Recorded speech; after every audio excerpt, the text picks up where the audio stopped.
Okey, nampak eh? Okey, ini adalah tugas jawatankuasa penilaian teknikal dan juga tugas jawatankuasa penilaian harga lah.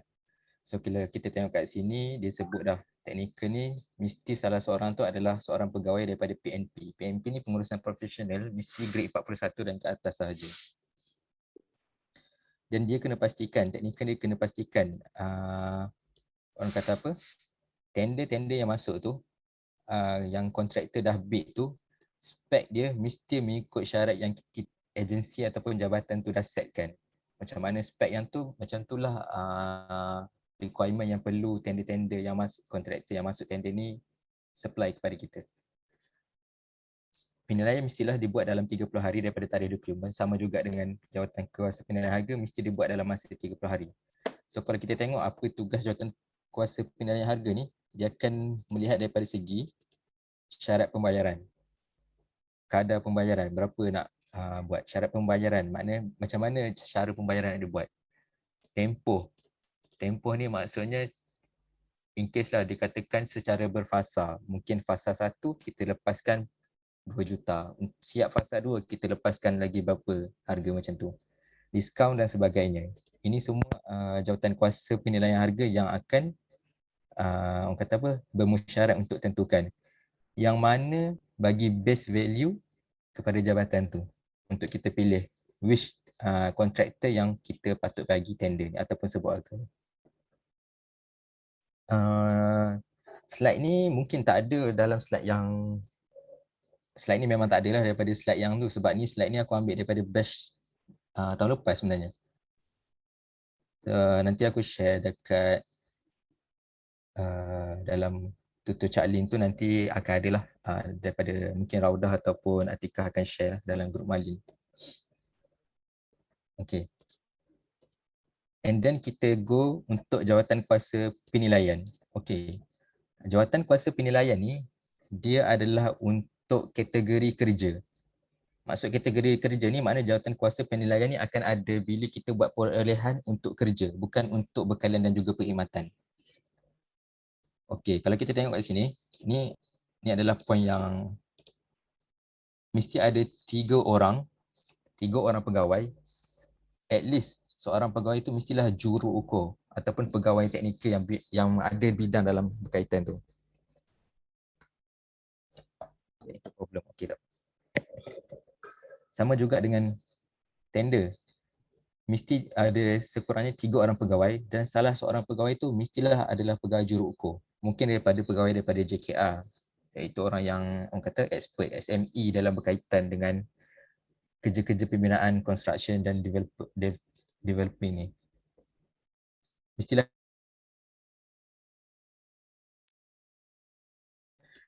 Okey, sama juga dengan slide ni tadi.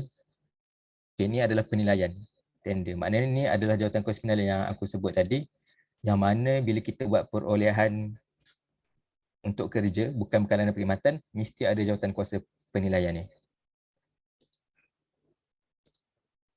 Okay, and then kita go through pula untuk dokumen. Perbezaan dokumen dari segi sebut harga dan juga tender. Untuk sebut harga, kita akan pakai lampiran Q, iaitu AP 170, arahan pembendaan 170 dan juga borang sebut harga PK2. Tapi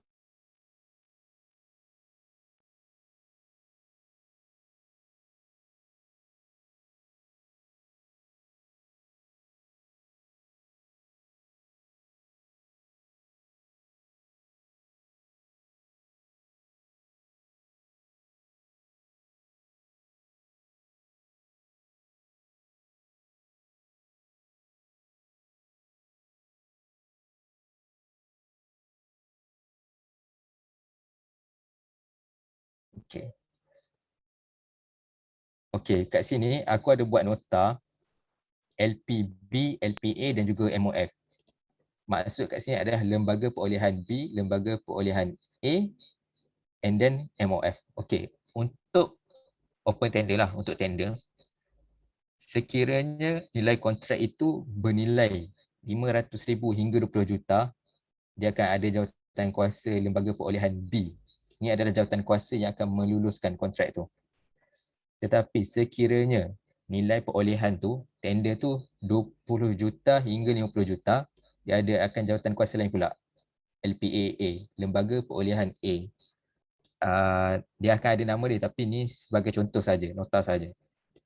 Tetapi sekiranya tender yang kita open tu melebihi 50 juta, lembaga perolehan ni adalah lembaga perolehan daripada MOF sendirilah. Maknanya daripada Central Agency MOF sendiri.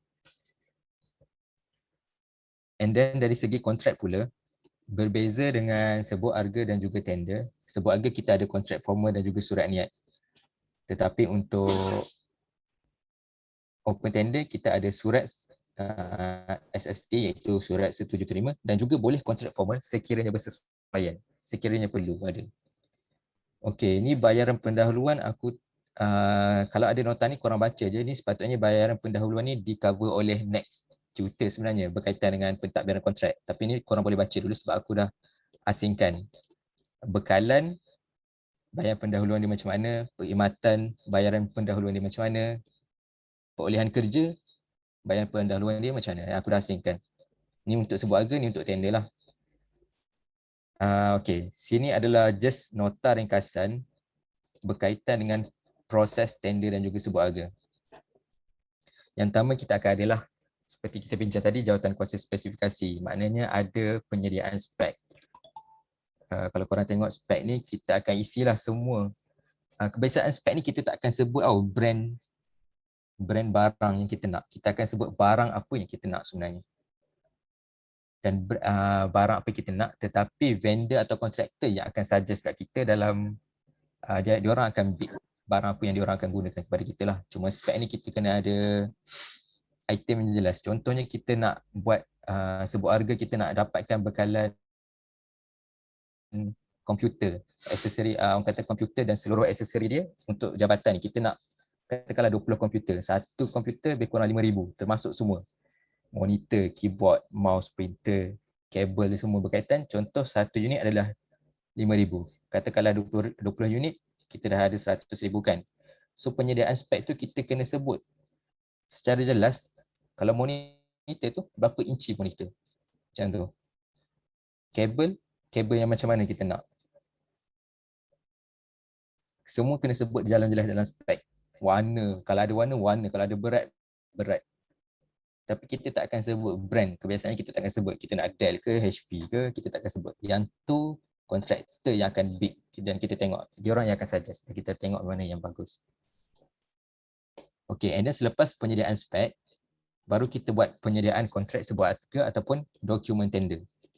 Dan kita go turun kepada periklanan. So minimum 7 hari untuk sebuah harga seperti yang kita bincangkan tadi. Minimum 21 hari untuk tender. Okay.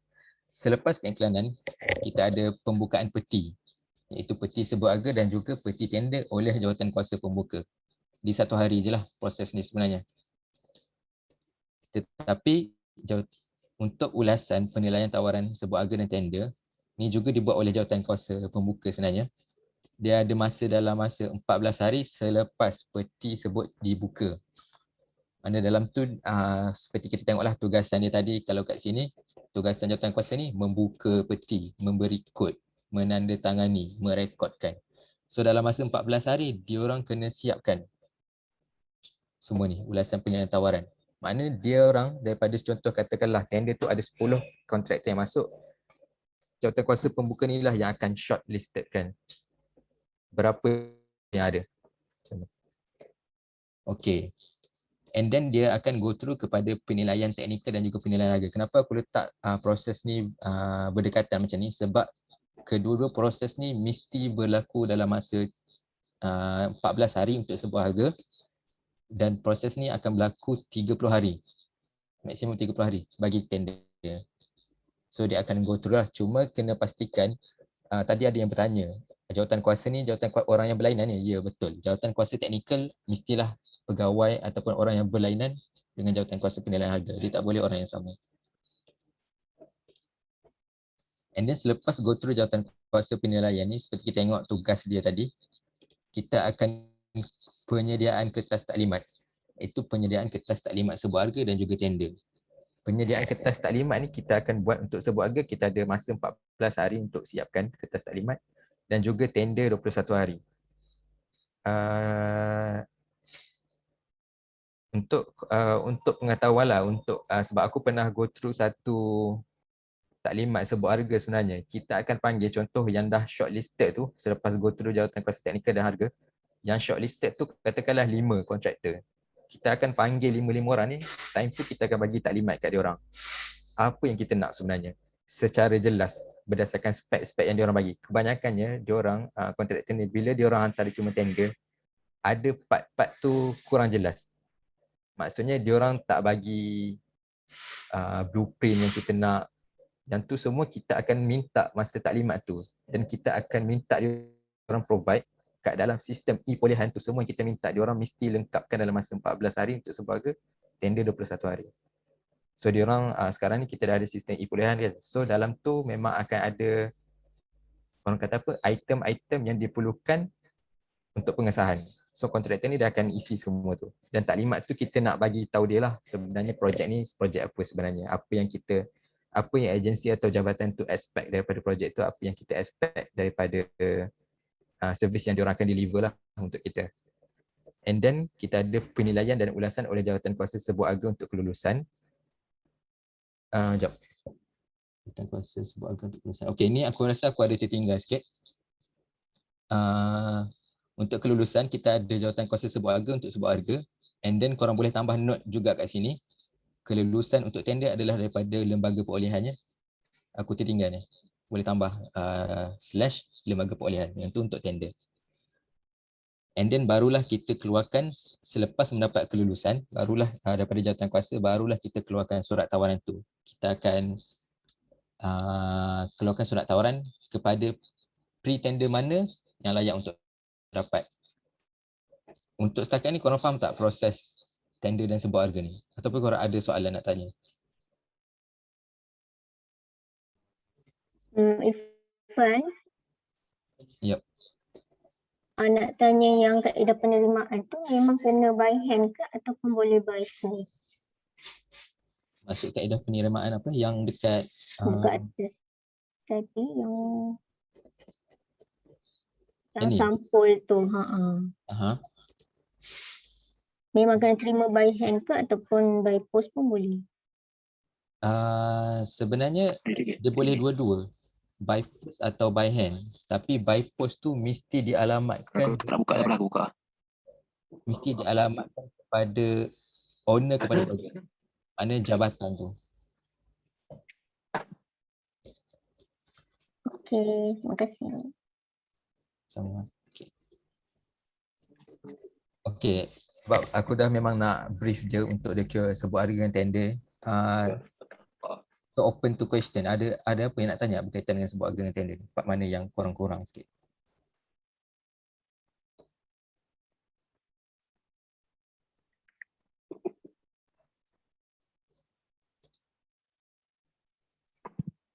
Okay, ada yang nak tanya ke? Untuk berkaitan sebuah harga dan tender ni, part yang aku tak sentuh adalah proses penilaian dan juga syarat-syarat am. Syarat-syarat am tu korang boleh tengoklah dekat internet sebenarnya. Syarat am ni kebiasaannya memang lebih kurang semua tender dan sebuah harga sama. Dia akan ubah sikit wording tu mengikut keperluan jabatan tu. Contoh, okay, ni contoh syarat am daripada JKR aku ambil lah. Mesti dia kena pergi buat periksa dekat tapak bina dulu. Dia orang kena pergi survey dulu. Kontraktor yang masuk tu kena ada insurans. Ni contoh-contoh, ada banyak lagi sebenarnya contoh-contoh apa? Syarat-syarat am. Sebab syarat am ni dia mengikut keperluan jabatan tu. SPP singkatan kepada apa, Ham? Apa dia? SPP. PPP. Yang triple P tu kan? 3P tu, PPP. Siapa yang tanya tadi? Oh, macam internship kan? Sorry, tak faham. Apa ni soalan ke sebenarnya? Kalau korang tanya PPP tu apa? Kalau PPP tu kalau ikut topik kita sekarang ni PPP tu adalah portal perkeliling perbendaharaan sebenarnya.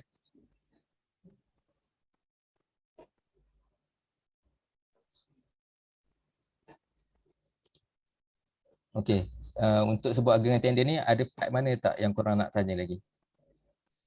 Sebab kita dah habis dah untuk sebuah agreement tender ni. Harap semua dah ada nota ringkas ni untuk korang rujuk lah untuk mudahkan sikit kerja.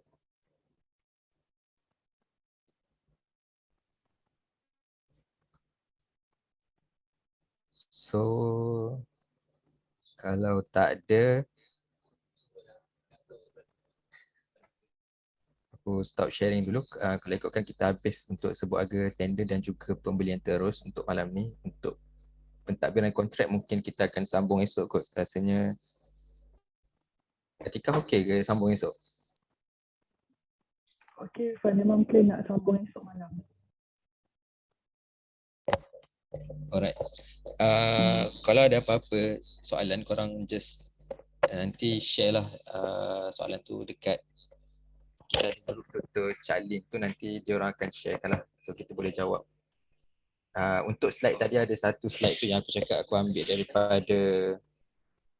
daripada batch lepas, nanti aku akan share kan, nanti korang boleh distribute lah slide tu. Rasa yang tu saja.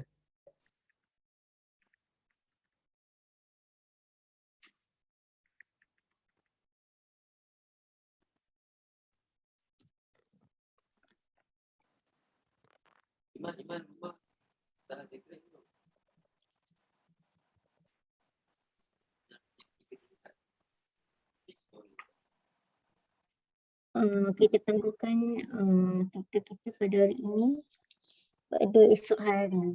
Terima kasih semua. Terima kasih semua. Thank you, Irfan. Thank you, Selamat malam. Hassan. Terima kasih. Thank you semua. Selamat buat Thanks, assignment. guys. Terima kasih. Dah habis. Terima kasih, Ihsan.